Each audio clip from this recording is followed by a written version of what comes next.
It is not a controversial opinion for me to say that Brandon Sanderson is pretty much the current unrivaled king of fantasy. There are a few others who could stand up and be on his level, but unfortunately those authors' insistence on not putting out a single book within the series people love has pretty much relegated them to background noise and memory, while Brandon Sanderson continually pumps out almost instant classics within the genre. Just within the last 5 years alone, Brandon Sanderson has been a New York Times bestseller multiple times, and received critical acclaim unrivaled by any current writing fantasy author, including having sales numbers that, quite frankly, and to put it bluntly, are insane. There are many reasons for this crazy level of success. You could attribute it to his immaculately conceived worlds that are detailed on a level that many other authors only dream of writing. From Stormlight Archive to Mistborn to Elantris and Warbreaker, well, that actually might be connected to Stormlight, but we're not going to get into that right now. Brandon has continually made worlds that truly do captivate readers. His character work is definitely worth mention as well, with characters as nuanced as Kaladin, captivating as Kelsier, or deep and troubled as Dalinar. Every single time Brandon decides to put energy within a protagonist or even an antagonist, almost every single reader is going to want to know as much as possible about that character. Whether it's their well-realized personality, usually mysterious and fascinating backstory, or just the overwhelming badassery many of his characters bring to the page, most want to know more rather than less. But we're not focusing on either of those for this video. No, instead, I want to talk about how Brandon Sanderson writes magic systems. If you're watching this video, I recommend you actually check out the lectures Brandon Sanderson has over how he writes magic systems. I'm just giving the fan perspective on many of the same points Brandon hits on within those videos. Before I delve too deep into this topic though, I want to hit on a point that Brandon himself hit on within these magic lectures he's given at university. Brandon Sanderson is not the end-all be-all of magic system writing. If you write in a different way than himself and it works for you, that is great.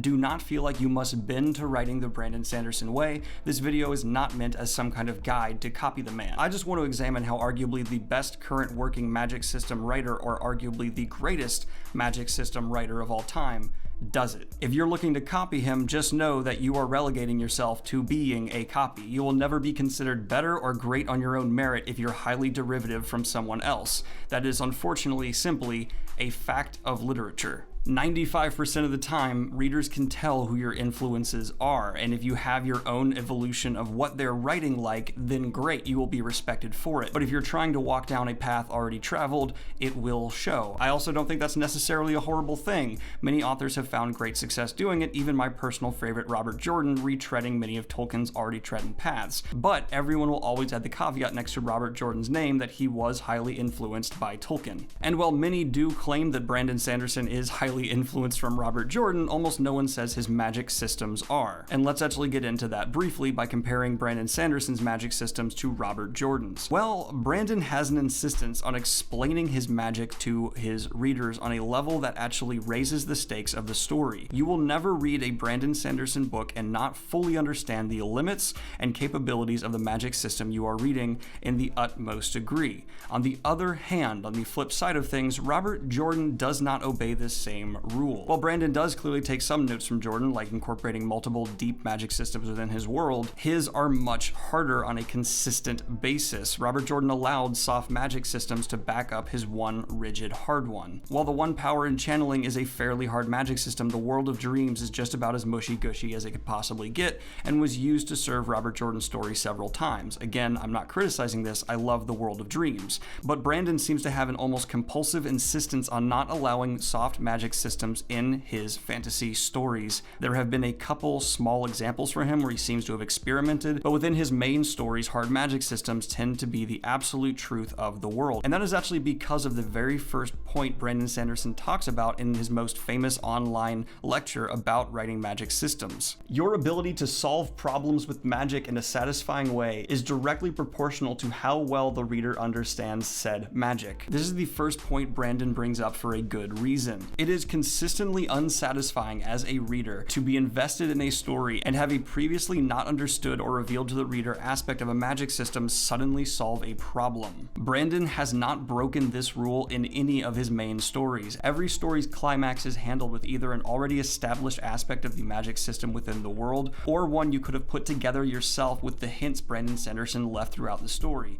The guy likes to foreshadow his conclusions, and if this magic system is going to do something different, trust me, the evidence for how it is about to be used is there. Within this lecture, Brandon does take a slight side note that he is willing to have softer magic systems solve a problem at the end of a story if the point of the magic system is to inspire awe and wonder, but even this is a dangerous path to walk down and requires a very nuanced hand to handle. If you're trying to closely follow the routes of stories like Harry Potter or The Sword of Truth, where magic is going to solve problems and supposed to simply be a spectacle, this is okay. But if you're trying to have the stakes of your story be dependent on the magic system and the utilization of said magic system result in a satisfying ending, I do not recommend going down this path. Now, there's one term that has been thrown around here that I should probably clarify for those who are not completely familiar: hard versus soft magic systems. All a hard magic system is a magic system with set rules a reader can repeat and understand. They set limits, and those rules cannot be broken without just cause. A soft magic system, on the other hand, is a magic system which greater purpose is to more or less just serve a plot while being a spectacle for the reader. Prime example, Harry Potter. Now, do not think that a soft magic system is necessarily inherently less or somehow worse than a hard magic system. While the current state of the fantasy genre seems to have a strong preference for a hard magic system, it has not always been that way, and I doubt it will always be that way within the future. One thing that is often repeated about hard magic systems that is objectively not true, and I wish people would stop saying, is that hard magic system equals based in science. No, that's not right. Please stop saying that. For example, Robert Jordan's channeling in the One Power Sayadin Sayadar is a hard magic system within the Wheel of Time. Please explain how that is based in science. You have 10 seconds.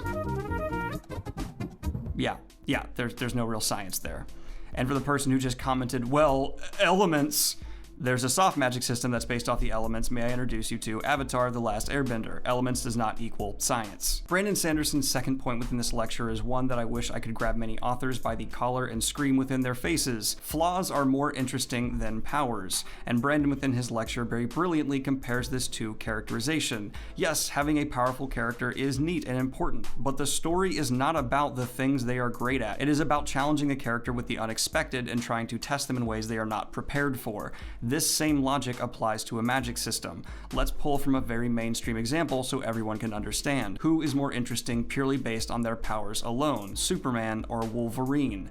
Most would agree Wolverine. His powers hurt him, he has limitations, and while his healing factor is arguably very overpowered, it's not something the character himself really enjoys. All these flaws add up to a complex character. Let's compare that to Superman, someone whose overpoweredness has become a joke within superherodom, but that's not entirely the point. The reason Superman so often is just combated with kryptonite is because it's his one flaw, his one weakness, and it is really the only way you can make Superman interesting. Strip away his powers and weaken him.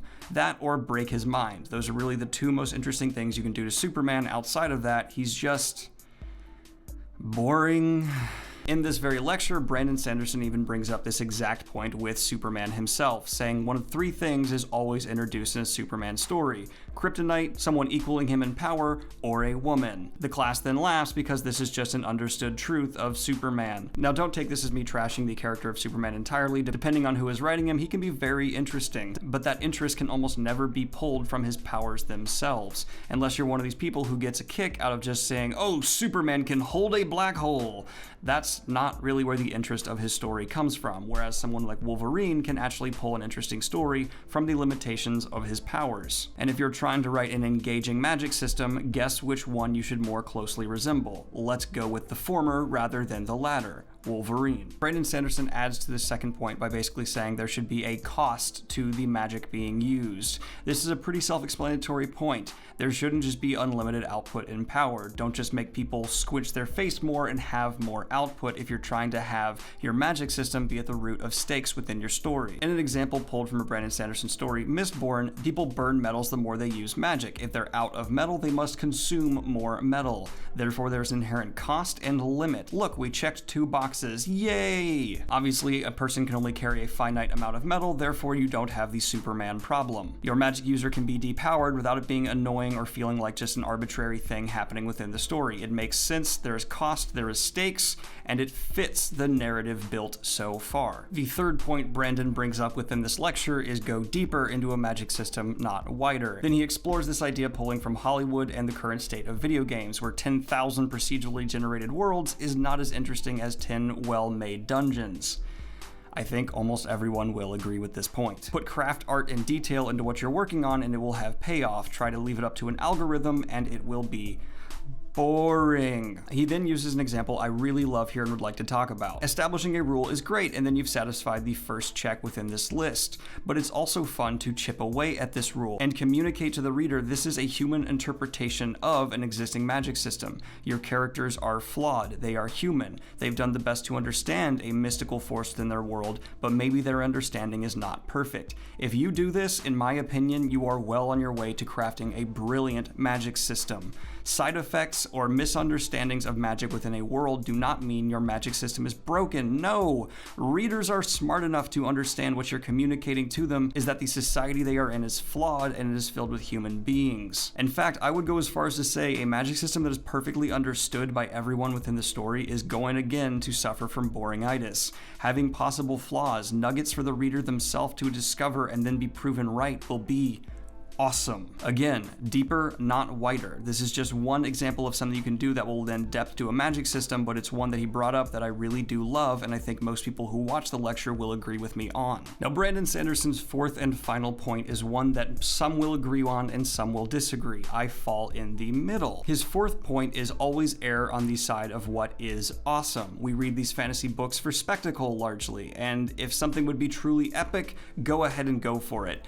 I somewhat disagree. Even if a moment is truly epic, if you've totally thrown all the rules out the window to achieve it, I personally feel a bit cheated. Many others will disagree. There are many examples of this where a hard magic system is built and then at the end, for the sake of beating the enemy villain, most of the rules that have been established are thrown out the window because our protagonist needs them to be. A flimsy excuse is given and we as the reader get to witness the spectacle of the downfall of the big baddie in whatever form it is currently taking. There is no right answer to whether or not this is a satisfying ending. It will vary person to person. I do not particularly like it. I would rather the end result be done to your character being smarter, realizing something that still was within the rules, or the villain having a flaw, or go full on anti-fantasy and maybe let the villain win. Many people will disagree with this in the comments down below, and I actually am very excited to see what people think about Rule 4. Do you agree with Brandon that in general you should err on the side of what is awesome, or maybe do you fall more in my camp where it's more of a 50-50? I doubt there's anyone out there who wants to completely not err on the side of awesome, but if you do exist, let me know why. Obviously, this video is more or less just me summarizing an hour and 10-minute Brandon video in about half the time and giving my opinion on what he says. The real point of this video, though, is to, one, bring awareness to the fact that those of you who are trying to work on your own magic systems, Brandon has his lectures out there, go watch them, they are immensely helpful. And two, to start a conversation, one that I unfortunately did not see happening within the comment sections of the lectures in Brandon's video. Maybe that's because it's to a wider audience, but I would love to know, what are your thoughts on Brandon's 4 rules? Let me know in the comments down below. Anyway, everyone, like and subscribe if you have not already. Hit the Patreon if you want to support what I do here. Also, if you feel like it, let me know what your favorite Brandon story is down below. I've been doing several data collecting videos, and this will be another part of that. Have a good one, y'all. Peace.